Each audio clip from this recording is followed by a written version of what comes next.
ಒಂದು ಚಿಕ್ಕ ಮಗು ಕೇಳಿತು ಅಂತ ಹೊತ್ತಿಲ್ಲದ ಹೊತ್ತಲ್ಲಿ ಮಗುನ ಹೊರಗಡೆ ಕರೆದುಕೊಂಡು ಹೋಗಿ ಏನೆಲ್ಲ ಕಷ್ಟಪಟ್ಟರೂ ಮತ್ತೆ ಕೆಲವು ವಿಷಯಗಳು ನಮ್ಮ ಮುಂದೆ ಇದ್ದರೂ ಕೂಡ ನಾವು ಅದನ್ನು ಸೀರಿಯಸ್ ಆಗಿ ತಗೊಳ್ಳೋದಿಲ್ಲ. ಅದರಿಂದ ಆಗಬೇಕಾಗಿರುವ ನಷ್ಟ ಎಲ್ಲ ಆಗಿ ಹೋಗುತ್ತೆ.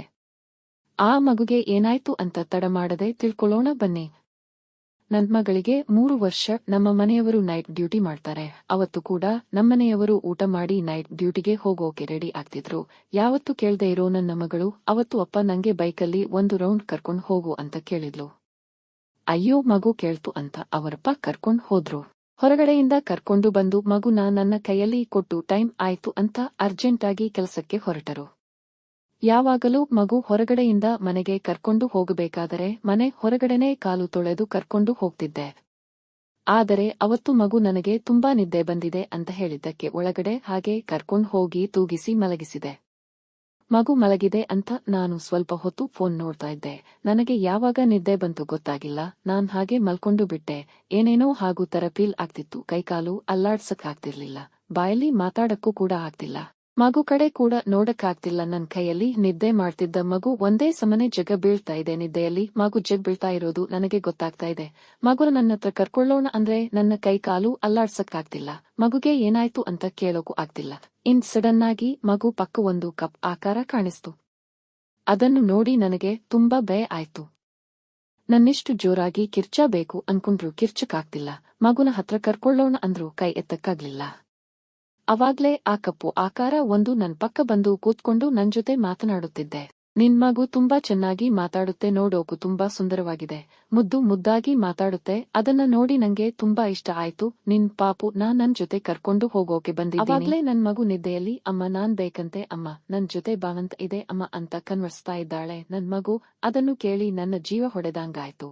ನಾನೆಷ್ಟು ಪ್ರಯತ್ನ ಪಟ್ರೂ ನನ್ನ ಕೈಗಾಳುಗಳನ್ನು ಅಲುಗಾಡಿಸಕ್ಕಾಗ್ತಿಲ್ಲ. ಏನ್ ಮಾಡೋದು ಅಂತ ಗೊತ್ತಾಗ್ತಿಲ್ಲ. ಅಷ್ಟರಲ್ಲಿ ಆ ಕಪ್ಪು ಆಕಾರ ನಿಧಾನವಾಗಿ ನನ್ನ ಮಗು ಕತ್ತು ಹಿಸುತ್ತಾ ಇದೆ. ಅಷ್ಟರಲ್ಲಿ ನನ್ನ ಮಗು ಅಮ್ಮ ಕತ್ತು ನೋಯ್ತಿದೆ ಅಮ್ಮ ಅಂತ ನಿದ್ದೆಯಲ್ಲೇ ಮಾತಾಡ್ತಾ ಇದೆ. ನಾನು ಹೀಗೆ ಇದ್ರೆ ಇನ್ನೂ ಆಗಲ್ಲ ಅಂತ ಮನ್ಸಲ್ಲೇ ಹನುಮಾನ್ ಚಾಲೀಸ ಹೇಳೋಕೆ ಶುರು ಮಾಡಿದೆ. ಹೇಳೋಕೆ ಸ್ಟಾರ್ಟ್ ಮಾಡಿದ್ದು 5 ನಿಮಿಷದ ಮೇಲೆ ನನ್ನ ಕೈಕಾಲುಗಳು ಅಲುಗಾಡಿಸೋಕೆ ಆಯ್ತು. ನಾನು ನಿಲ್ಲಿಸ್ದೆ. ಹನುಮಾನ್ ಚಾಲೀಸನ ಹೇಳ್ತಾನೆ ಇದ್ದೆ. ಸ್ವಲ್ಪ ಹೊತ್ತು ಆದ್ಮೇಲೆ ಆ ಕಪ್ಪು ಆಕಾರ ಮಗುನ ಬಿಟ್ಟು ಮಂಚದ ಕೆಳಗಡೆ ಇಳಿತು. ಆ ಕಪ್ಪು ಆಕಾರ ಒಂದು ಅಜ್ಜಿ ನಿನ್ನ ಮಗು ತುಂಬಾ ಸುಂದರವಾಗಿದೆ, ನನಗೆ ಕೊಟ್ಟು ಬಿಡು ಅಂತ ಕೇಳ್ತಾ ಇದೆ. ನೀನು ಹನುಮಾನ್ ಚಾಲೀಸ ಓದ್ಬೇಡ ನಿಲ್ಸು ಅಂತ ಕೇಳ್ತಾ ಇದೆ.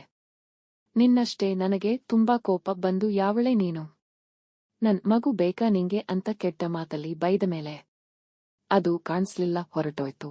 ಅದು ಹೊರಗಡೆ ಹೋಗಿ 1 ನಿಮಿಷಕ್ಕೆ ರೂಮೆಲ್ಲ ನಿಶ್ಶಬ್ದ. ನಂಗೆ ತುಂಬಾ ಭಯ ಆಯಿತು. ಫೋನ್ನಲ್ಲಿ ಹನುಮಾನ್ ಚಾಲೀಸ ಪ್ಲೇ ಮಾಡಿ ಮಲ್ಕೊಳಕ್ಕೆ ಟ್ರೈ ಮಾಡ್ತಾ ಇದ್ದೀನಿ. ಆದರೆ ನಿದ್ದೆನೇ ಬರ್ಲಿಲ್ಲ. ಬೆಳಗ್ಗೆ ಮನೆಯವರು ಡ್ಯೂಟಿ ಮುಗಿಸಿ ಮನೆಗೆ ಬಂದಿದ್ದ ತಕ್ಷಣ ರಾತ್ರಿ ನಂಗ್ ಈ ತರ ಎಲ್ಲ ಆಯ್ತು ಅಂತ ನಮ್ಮ ಮನೆಯವರು ಹೇಳಿದೆ. ಮೊದಲು ನಮ್ಮನೆಯವರು ನನ್ನ ಮಾತು ಕೇಳಿಲ್ಲ. ಏನು ಹುಚ್ಚಿದೀಯಾ ನಿಂಗೆ, ಅದಕ್ಕೆ ಹೇಳೋದು ಹಾರರ್ ಫಿಲ್ಮ್ ಸ್ವಲ್ಪ ಕಮ್ಮಿ ನೋಡು ಅಂತ ನನಗೆ ಹೇಳಿದರು. ನಾನು ಇಲ್ಲರಿ, ಒಂದು ಅಜ್ಜಿ ನಿಮ್ಮ ಮಗು ಬೇಕು, ನಿಮಗೂ ತುಂಬಾ ಸುಂದರವಾಗಿದೆ, ತುಂಬಾ ಚೆನ್ನಾಗಿ ಮಾತಾಡ್ತಿದೆ ಅಂತ ಹೇಳ್ತಿದ್ಲು. ಅಜ್ಜಿ ಅಂತ ಹೇಳ್ದೆ. ನಮ್ಮನೆಯವರಿಗೆ ಸಡನ್ ಆಗಿ ನೆನಪಾಯ್ತು. ನೈಟು ಪಕ್ಕ ರೋಡಲ್ಲಿ ಒಂದ್ ಅಜ್ಜಿ ಸತ್ತೋಗಿದ್ರು. ನಾವಿಬ್ಬರು ಅದನ್ನ ಗಮನಿಸ್ದೆ. ಅದೇ ರೋಡಲ್ಲಿ ನಗಾಡ್ತಾ ಮಗು ಮುದ್ದು ಮುದ್ದಾಗಿ ಮಾತಾಡ್ತಿತ್ತು. ಆ ಅಜ್ಜಿ ಮುಂದೆನೆ ಬಂದ್ವಿ ನಾವು.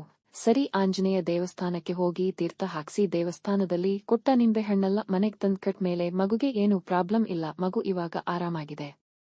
ಇದು ನನ್ನ ಕತೆ. ಮಕ್ಕಳನ್ನ ಹೊರಗಡೆ ಕರ್ಕೊಂಡು ಹೋಗ್ಬಂದ್ಮೇಲೆ ಕಾಲು ಕೈ ತೊಳೆದೆ ಯಾವತ್ತೂ ಮನೆ ಒಳಗಡೆ ಹೋಗ್ಬಾರ್ದು. ಹೊರಗಡೆ ಎಷ್ಟು ಪಾಸಿಟಿವ್ ಎನರ್ಜಿ ಇದೆಯೋ ಅಷ್ಟೇ ನೆಗೆಟಿವ್ ಎನರ್ಜಿ ಕೂಡ ಇದೆ. ಈ ನನ್ ಸ್ಟೋರಿ ನಿಮಗೆ ಇಷ್ಟ ಆಗಿದೆ ಅನ್ಕೊಂತೀನಿ. ಇಷ್ಟ ಆಗಿದ್ರೆ ಒಂದು ಲೈಕ್ ಮಾಡಿ. ಇನ್ನೂ ರಿಯಲ್ ಹಾರರ್ ಸ್ಟೋರೀಸ್ಗಳಿಗೆ ನಮ್ಮ ಚಾನೆಲ್ನನ್ನು ಸಬ್ಸ್ಕ್ರೈಬ್ ಮಾಡಿಕೊಂಡು ಒಂದು ಲೈಕ್ ಮಾಡಿ. ನೀವು ಲೈಕ್ ಮಾಡುವುದರಿಂದ ನಮಗೆ ಇನ್ನೂ ವಿಡಿಯೋಸ್ ಮಾಡಬೇಕು ಅಂತ ಅನ್ಸುತ್ತೆ. ಇನ್ನೂ ರಿಯಲ್ ಹಾರರ್ ಸ್ಟೋರೀಸ್ ನಮ್ಮ ಚಾನೆಲ್ನಲ್ಲಿ ಬರ್ತಾನೆ ಇರುತ್ತೆ. Thank you.